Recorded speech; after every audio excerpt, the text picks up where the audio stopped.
ఎక్కడా ఫోన్ వాడలేదు. తెలిసిన వాళ్ళెవ్వరికీ కాల్స్ చేయలేదు.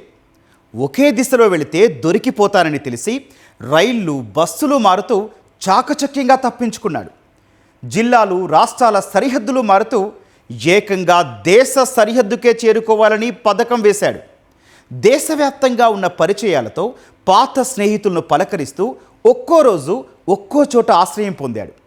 ఒక్కరోజు గడిస్తే దేశం దాటేయవచ్చని ఆశపడ్డాడు. మలబారు తీరం నుంచి మాయమైపోదామని స్కెచ్ వేశాడు. కానీ పోలీసులు తనకన్నా ఓ అడుగు ముందే ఉన్నారని ఊహించలేకపోయాడు. వాళ్లకు ఎన్నో రాంగ్ డైరెక్షన్లు ఇచ్చినప్పటికీ పోలీసులు టార్గెట్ మిస్ కాలేదు. అత్యంత సున్నిత ప్రాంతం నుంచి అంతే ఓర్పుగా నిందితుడిని ఒడిసిపట్టారు.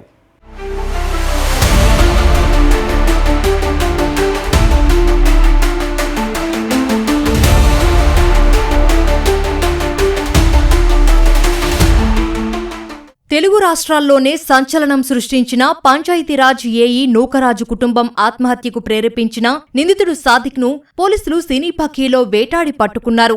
ఎలాంటి సాంకేతిక పరికరాలు వినియోగించకుండా ఎత్తుకు పై ఎత్తులు వేస్తూ చాకచక్యంగా తప్పించుకొని రాష్ట్రాల సరిహద్దులు దాటి పారిపోయినప్పటికీ పోలీసులు పకడ్బందీ వ్యూహంతో పట్టుకున్నారు. సినీపక్కీని తలపించే రీతిలో అత్యంత సున్నితమైన ప్రాంతం నుంచి నిందితుడిని జాగ్రత్తగా అరెస్టు చేశారు.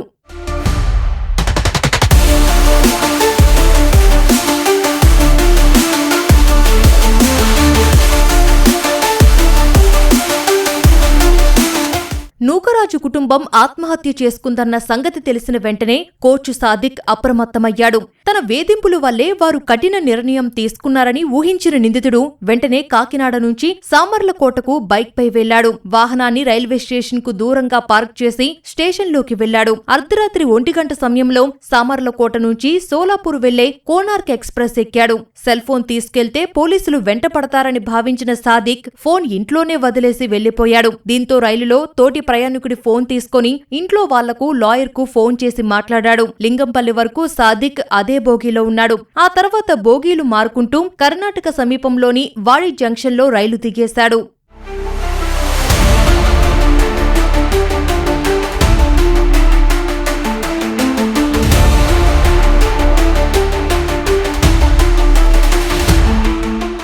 అప్పటికే సాదిక్ కోసం వెతుకుతున్న 10 పోలీస్ బృందాలు కుటుంబ సభ్యులకు చేసిన ఫోన్ ఆధారంగా దర్యాప్తు చేస్తూ వెళ్లారు. ఎవరో ఇంటికి ఫోన్ చేసుకుంటానంటే ఇచ్చానని ఆ ఫోన్ వ్యక్తి చెప్పాడు. వాడి వరకు అతను ఇదే రైలులో ప్రయాణించాడని చెప్పడంతో అక్కడి నుంచి మళ్లీ పోలీసులకు సాదిక్ ను గుర్తించడం కష్టమైంది. అయితే సోలాపూర్ ఎలా వెళ్లాలో తెలియని సాదిక్ అక్కడ స్టేషన్ దగ్గర ఓ వ్యక్తిని అడిగాడు. సీసీ ఫుటేజ్ ఆధారంగా ఆ వ్యక్తిని పట్టుకున్న పోలీసులు అతను సోలాపూర్ వెళ్లడానికి రూట్ అడిగాడని చెప్పాడు. దీంతో సాదిక్ సోలాపూర్ వెళ్తున్నాడని పోలీసులు పసిగట్టారు. అయితే సోలాపూర్లో ఎవరిని కలుస్తాడన్న దానిపై లోతుగా దర్యాప్తు చేయగా ఇటీవల కాలంలో తరచూ మాట్లాడిన వ్యక్తులతో కాకుండా 2 ఏళ్ల క్రితం పరిచయమున్న పాత స్నేహితులతో సాదిక్ ఇటీవల మాట్లాడినట్లు గుర్తించారు. ఆ చిన్న క్లూతో సాదిక్ స్నేహితుల కదలికలపై నిఘా పెట్టారు. వాళ్లలో ఒకరికి సాదిక్ ఫోన్ చేసినట్లు తేలింది. వెంటనే అతన్ని అదుపులోకి తీసుకుని విచారించగా తన వద్ద ఒక రోజు ఉండి మీరట్ వెళ్లిపోయాడని చెప్పడంతో ఆపరేషన్ మీరట్ చేపట్టారు.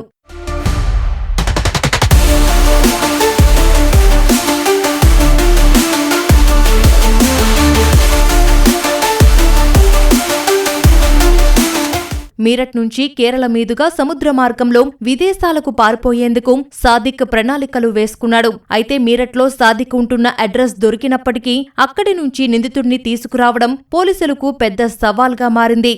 హైదరాబాద్ పాత బస్తీ తరహాలో ముస్లింలు బాగా ఉన్న ప్రాంతంలో సాదిక్ తలదాచుకున్నాడు. పైగా అప్పుడు ముస్లింల పండుగ ఉండటంతో ఆ ప్రాంతమంతా చాలా కోలాహలంగా ఉంది. ఏమాత్రం పోలీసులు నిఘా పెట్టారన్న సంగతి తెలిసిపోయినా పరిస్థితి అదుపు తప్పే ప్రమాదముంది. దీంతో చాలా ఓర్పుగా ఎవరికి ఎలాంటి అనుమానం రాకుండా అత్యంత చాకచక్యంగా పోలీసులు ఈ ఆపరేషన్ నిర్వహించారు. ఎలాంటి అవాంఛనీయ ఘటనకు తావు లేకుండా సాదిక్ ను అరెస్టు చేశారు.